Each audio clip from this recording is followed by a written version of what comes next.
Olá, será que a contribuição do dízimo é apenas por generosidade ou por amor, adoração, obediência e fé? Vamos ver o que os debatedores, Geraldo Moreira e Elias Soares têm a dizer sobre o assunto. Espero que seja proveitoso para você. Vamos pro vídeo. Lidar com o dízimo no tempo da graça, qual a sua opinião? É preciso manter essa contribuição da antiga aliança ou na nova aliança não tem mais isso? Não, eu entendo que na nova aliança não existe mais esse tipo de contribuição.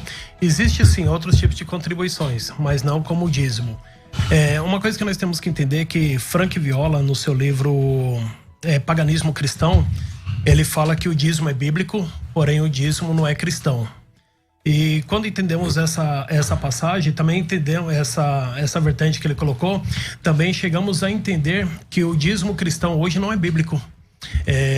Ele foi feito sim para os levitas, para os sacerdotes, porém não para nós mais. Na época que nós vivemos hoje, existem outros tipos de contribuições, mas não existe o dízimo em si como que era na lei, na antiga aliança. Temos que entender também, pastor, que existem alguns tipos de dízimos. Não podemos só se apegar no estilo do dízimo do Velho Testamento. Abraão deu antes da lei o seu dízimo, como está escrito em Gênesis, mas também nós temos que entender que existe uma história por trás, que existe um todo, não é somente o Velho Testamento para a gente pegar e colocar ali como uma normativa para a igreja, para os cristãos de hoje. Nós temos que entender que existe depois, quando o templo caiu, porque entendemos que os judeus, tudo que eles faziam era para o templo, mas depois que o templo caiu, como que se ficaram os dízimos? Então, para nós não serve hoje. De contribuição que o irmão entende ser bíblico.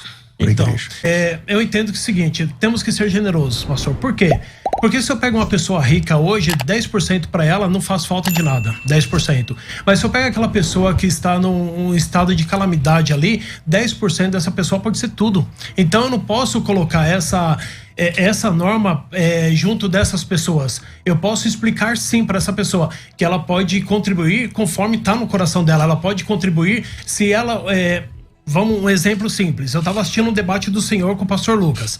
E o senhor falou, se a pessoa não dizimar esse mês, no mês que vem a pessoa, além do dízimo, ela tem que pagar uma porcentagem. É o que o senhor falou no debate. Eu não acredito nisso. Eu acredito o seguinte, se hoje a pessoa não tem, ela tem outras formas que ela pode realmente contribuir com a igreja. A irmã faz bolo, mas a irmã não tem como contribuir. Não custa nada a irmã pegar, servir um bolo para a igreja, a pessoa servir realmente com limpar uma igreja, fazer alguma coisa. Não ficar somente martelando, você tem que dar os 10%, porque é mandamento, você tem que dar os 10%, senão o devorador. Hoje a grande maioria das igrejas faz. Então, meu ponto de vista é o seguinte, a pessoa tem que ser generosa? Sim, e generosidade, ela pode ir além de 10%. Não ficar preso somente numa porcentagem que as igrejas hoje batem. Ok, pastor Elias. Bom, eu estava esperando que o senhor fosse me apresentar a Bíblia, né, para poder confirmar a sua assertiva. Nós começamos agora.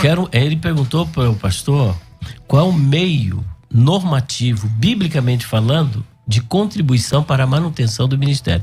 Parece-me que o senhor não apresentou. Eu gostaria que o senhor até apresentasse o texto que ele falou, porque ali não é uma contribuição normativa para a igreja. Ali foi uma oferta específica para judeus pobres, para pessoas necessitadas. Verdade.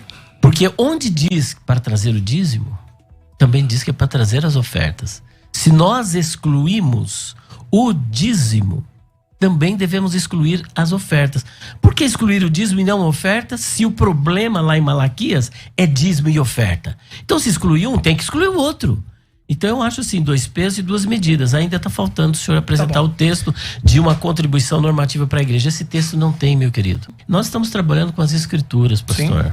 Com as escrituras, e eu ainda estou esperando o texto que o senhor vai apresentar. Se o senhor for apresentar a atitude de Barnabé, e não somente de Barnabé, espera um pouquinho, da igreja, logo quando, depois do Pentecostes, Atos 2, não era 10%, nem 20%, nem 50%, e nem era do jeito que o senhor está falando, o que eu posso.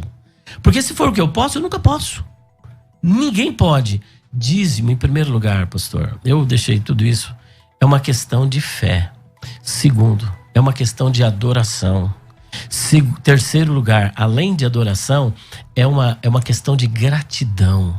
Então quem contribui, não contribui por imposição. Eu não defendo a obrigatoriedade do dízimo, que a pessoa é obrigada. A pessoa tem que fazer isso por fé. A pessoa tem que fazer isso por amor. A pessoa tem que fazer isso por gratidão. Mas está aqui. Agora, se for esperar algum crente fazer quando ele pode, a gente nunca pode. Quando é que você pode tirar 10%? Você ganha 10 mil, vai tirar R$1.000. Você não pode nunca. Porque o mamão toma conta do nosso coração. E nós não podemos compartilhar com o mamão. Então, se nós vamos obedecer rigorosamente esse critério que o pastor estabeleceu, da igreja primitiva, lá no capítulo 2, e de Barnabé, você vai ter que dar tudo. Tudo que o senhor tem.